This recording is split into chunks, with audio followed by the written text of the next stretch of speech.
Chapter 17. Lying to Cecil. He was bewildered. He had nothing to say. He was not even angry, but stood, with a glass of whiskey between his hands, trying to think what had led her to such a conclusion. She had chosen the moment before bed, when, in accordance with their bourgeois habit, she always dispensed drinks to the men. Freddie and Mr. Floyd were sure to retire with their glasses, while Cecil invariably lingered, sipping at his while she locked up the sideboard. "I am very sorry about it," she said. "I have carefully thought things over. We are too different. I must ask you to release me, and try to forget that there ever was such a foolish girl." It was a suitable speech, but she was more angry than sorry, and her voice showed it. "Different, how, I haven't had a really good education, for one thing," she continued, still on her knees by the sideboard. "My Italian trip came too late, and I am forgetting all that I learnt there. I shall never be able to talk to your friends, or behave as a wife of yours should. I don't understand you. You aren't like yourself. You're tired, Lucy." "Tired," she retorted, kindling at once. "That is exactly like you. You always think women don't mean what they say. Well, you sound tired, as if something has worried you." "What if I do? It doesn't prevent me from realizing the truth. I can't marry you, and you will thank me for saying so someday. You had that bad headache yesterday, all right," for she had exclaimed indignantly, "I see it's much more than headaches. But give me a moment's time." He closed his eyes. "You must excuse me if I say stupid things, but my brain has gone to pieces.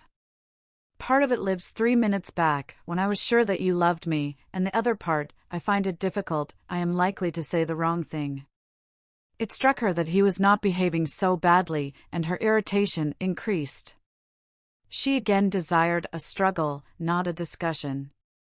"To bring on the crisis," she said, "there are days when one sees clearly, and this is one of them. Things must come to a breaking point sometime, and it happens to be today. If you want to know, quite a little thing decided me to speak to you, when you wouldn't play tennis with Freddie." "I never do play tennis," said Cecil, painfully bewildered. "I never could play." "I don't understand a word you say. You can play well enough to make up a 4. I thought it abominably selfish of you."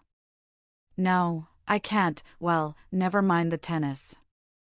Why couldn't you have warned me if you felt anything wrong? You talked of our wedding at lunch, at least, you let me talk." "I knew you wouldn't understand," said Lucy, quite crossly. "I might have known there would have been these dreadful explanations. Of course, it isn't the tennis, that was only the last straw to all I have been feeling for weeks. Surely it was better not to speak until I felt certain." She developed this position. "Often before I have wondered if I was fitted for your wife, for instance, in London, and are you fitted to be my husband? I don't think so. You don't like Freddie, nor my mother. There was always a lot against our engagement, Cecil, but all our relations seemed pleased, and we met so often, and it was no good mentioning it until all things came to a point. They have today. I see clearly. I must speak. That's all." "I cannot think you were right," said Cecil gently. "I cannot tell why, but though all that you say sounds true, I feel that you are not treating me fairly. It's all too horrible. What's the good of a scene? No good. But surely I have a right to hear a little more." He put down his glass and opened the window. From where she knelt, jangling her keys, she could see a slit of darkness, and, peering into it, as if it would tell him that little more, his long, thoughtful face. "Don't open the window, and you'd better draw the curtain, too, Freddie or anyone might be outside." He obeyed. "I really think we had better go to bed, if you don't mind. I shall only say things that will make me unhappy afterwards. As you say, it is all too horrible, and it is no good talking." But to Cecil, now that he was about to lose her, she seemed each moment more desirable. He looked at her, instead of through her, for the first time since they were engaged. From a Leonardo she had become a living woman, with mysteries and forces of her own, with qualities that even eluded art. His brain recovered from the shock, and, in a burst of genuine devotion, he cried, "But I love you, and I did think you loved me." "I did not," she said. "I thought I did at first. I am sorry, and ought to have refused you this last time, too." He began to walk up and down the room, and she grew more and more vexed at his dignified behavior. She had counted on his being petty. It would have made things easier for her. By a cruel irony, she was drawing out all that was finest in his disposition. "You don't love me, evidently. I dare say you are right not to. But it would hurt a little less if I knew why." "Because," a phrase came to her, and she accepted it, "you're the sort who can't know anyone intimately." A horrified look came into his eyes. "I don't mean exactly that. But you will question me, though I beg you not to, and I must say something. It is that, more or less. When we were only acquaintances, you let me be myself, but now you're always protecting me." Her voice swelled. "I won't be protected. I will choose for myself what is ladylike and right. To shield me is an insult. Can't I be trusted to face the truth, but I must get it second-hand through you? A woman's place. You despise my mother, I know you do, because she's conventional and bothers over puddings, but, oh goodness." She rose to her feet. "Conventional, Cecil, you're that, for you may understand beautiful things, but you don't know how to use them, and you wrap yourself up in art and books and music, and would try to wrap up me. I won't be stifled, not by the most glorious music, for people are more glorious, and you hide them from me. That's why I break off my engagement. You were all right as long as you kept to things, but when you came to people," she stopped. There was a pause. Then Cecil said with great emotion, "It is true." "True on the whole," she corrected, full of some vague shame. "True, every word. It is a revelation. It is, Anyhow, those are my reasons for not being your wife." He repeated, "The sort that can know no one intimately." "It is true. I fell to pieces the very first day we were engaged. I behaved like a cad to Bibi and to your brother.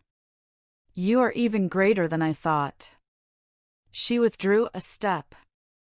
"I'm not going to worry you. You are far too good to me. I shall never forget your insight, and, dear, I only blame you for this. You might have warned me in the early stages, before you felt you wouldn't marry me, and so have given me a chance to improve. I have never known you till this evening. I have just used you as a peg for my silly notions of what a woman should be. But this evening you are a different person, new thoughts, even a new voice." "What do you mean by a new voice?" she asked, seized with incontrollable anger. "I mean that a new person seems speaking through you," said he. Then she lost her balance. She cried, "If you think I am in love with someone else, you are very much mistaken. Of course I don't think that. You are not that kind, Lucy." "Oh, yes, you do think it.